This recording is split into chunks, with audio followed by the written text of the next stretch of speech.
Hey guys, welcome back to my channel. In today's video, I'm going to be sharing how my family and I celebrated Christmas this year.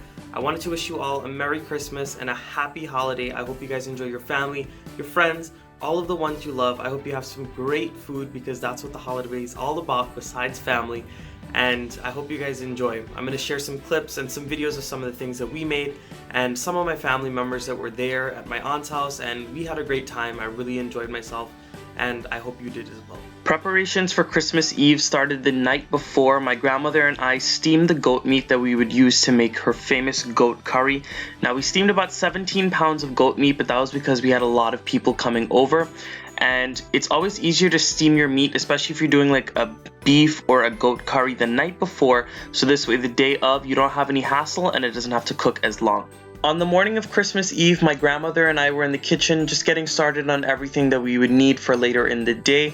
While she prepared the goat curry with the goat that you saw earlier in the video, I began making the bread that everybody would enjoy with the pepper pot on Christmas morning. Now in my bowl, all I had was some flour, some butter, some shortening, a pinch of salt, some sugar, my yeast, as well as some water and a little bit of milk. Milk, we find, adds such a great softness to the bread, and it makes it so much more than it would be without that milk. All I did was I mixed everything together really well with my hands, gave it a good knead for about 10 minutes, and then I allowed it to rest for about 1 to 2 hours, or just until it doubled in size. And we made about 5 pounds of flour in order to make bread for the entire family. And if you guys are wondering where the pepper pot is, my grandmother made it about 3 days before Christmas, so this way all of those flavors could marry together and it would taste so much better. And you'll see a little clip of that later on. While that goat curry was boiling away and the dough for my bread was rising, I helped my grandmother wrap some last-minute gifts of black cake that she would give to some family members and some friends. Now, my grandmother's black cake is something else, guys. It is amazing. It follows the same recipe that I already have on my channel. I'll link it right up here. And it's so moist, it's so dense with all of those fruits and the rum that she adds into it. And it's just perfect, guys. And a little something different about my grandmother's black cake is that she doesn't add the browning into it, so it doesn't have such a dark color. That's something that I'm not a fan of when I eat normal black cake from anybody else.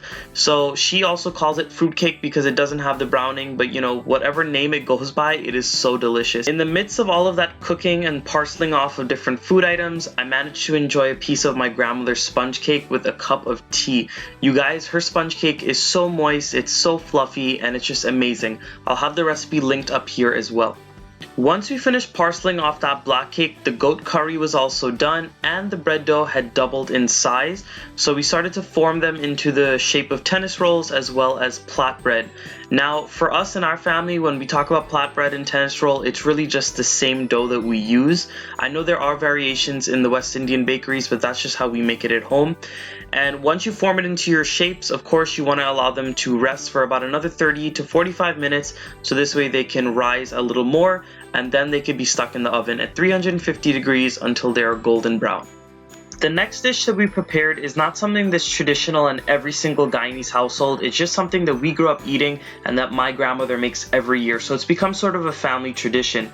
This is her famous seafood rice. Now, it's similar to a paella, but she seasons it totally differently, and she mixes up the seafood every year. Sometimes she'll put in calamari, mussels, clams, also scallops, but this year we went really simple and we just added in some crab as well as some shrimp. Now, all she does is boil the rice, some parboiled rice, in a flavored broth, and then she boils it till it's tender. Of course, she adds in some pigeon peas, and once it's done cooking, she drains it. She steams her seafood separately, and then once all of those components are done, she'll bring them all together. She'll fry up some onions, she'll add in that rice mixture as well as all of that seafood. And guys, this is so flavorful, it's so tasty, and you can mess around with all of the different seasonings. Sometimes we add in hot pepper. This year we didn't because there was going to be kids that were eating this, so we didn't want it to make it too spicy. But it's really amazing, guys, and as you guys can see, we made such a large pot of it because everybody really enjoys it. And I'm gonna have this recipe up on my channel really soon because I recorded the full thing. These are just a few snippets that you're seeing, but that's pretty much how we prepared our seafood rice. What was that? Everybody smile and say hi. Hi. Grammy, you're gonna say hi, not smile. Hi. Everybody say hi. Hello. Recording this disorganization. This one got a sweet.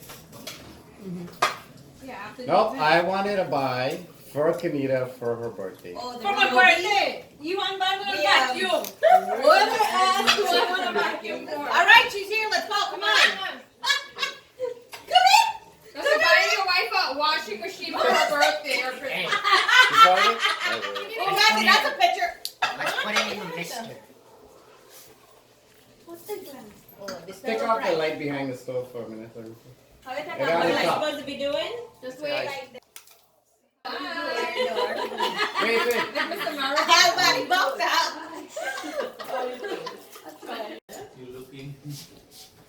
Oh, we gotta keep the soap on a Matthew, little bit. come. Bring your coat to take out that. Come. Hey, finish you $100.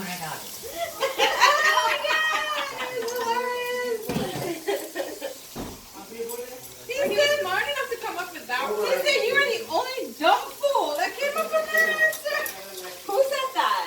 Before we move on to some of the events and some of the things that we did on Christmas Eve, I wanted to give you guys the final lineup of the food. We made some white rice, we had some dal puri, some ham, that goat curry, our seafood rice, and not pictured, we have some duck curry as well as some chow mein.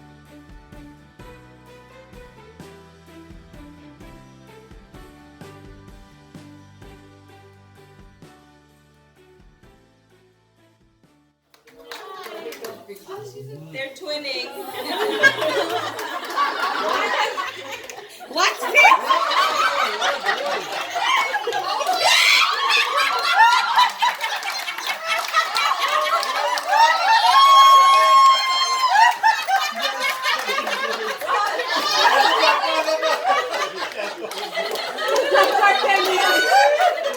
That's where my light is.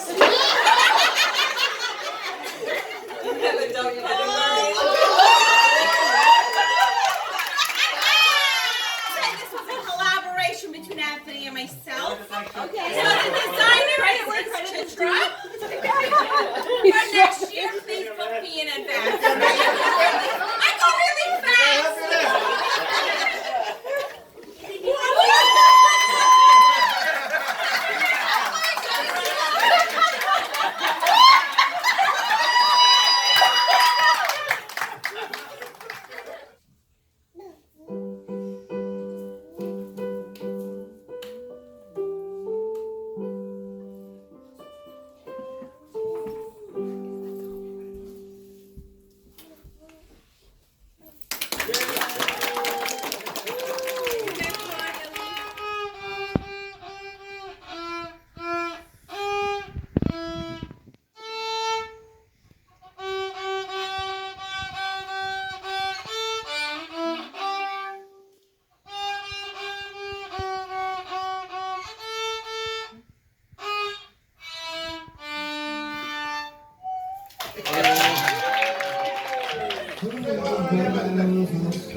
Can I give you?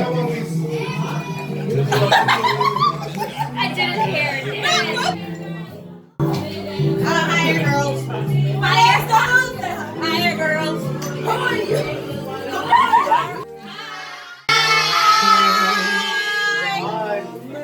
Get a picture of mine.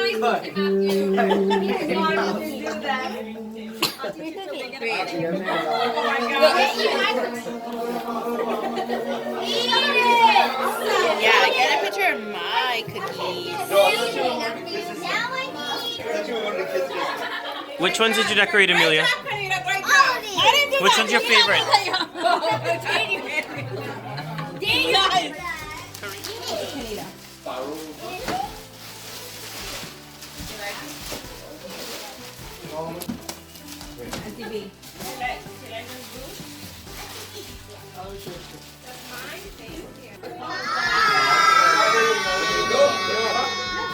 Christmas Day was actually pretty relaxing for all of us because the night before Christmas Eve we ended up opening all of our gifts. We did something a bit different. So on Christmas morning everybody got up, they enjoyed their pepper pot as well as that freshly baked bread. And when we got back to my grandmother's house later that day, she had a big pot of pachowni boiling away. And if you live in a Guyanese household, you know that pachowni is saved for celebrations and special days. So today my grandmother decided to make a big pot of that.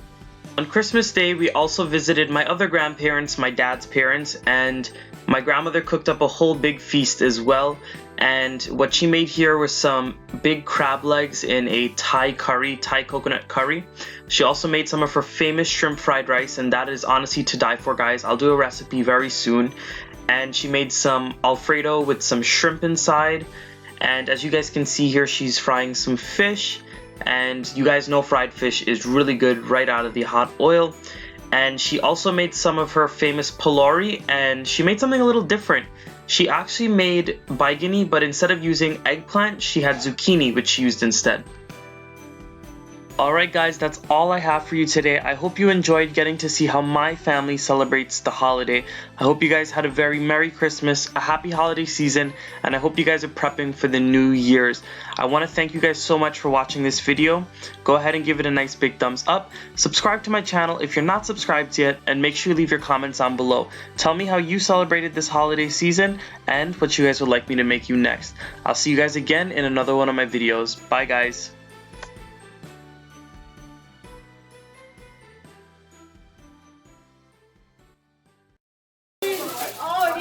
Use this to cover it. It was a prep for the marathon. Don't do anything bad, this is going on the channel. For me? Auntie Chicha's still sitting there cutting a ham. Matthew, don't put that thing in there, okay? What thing? Before people prep us out. What if people eat it? Oh no, don't worry. You guys step out. You two in the middle. Who in the middle? Put that thing to the side. I'm alright. Come in here then. No, so this is my good side. Gabriel's over there. That's it, Come Joe. on. She wanted to settle. Go on. So she can get her side. Look at my feet, okay? I'll hide behind Kenita. Look at Roger. Look at me now, look at me. Why is Bonita like this? Move your, put your leg properly. Outside. I didn't know that was a formation. Oh, wait. Wait.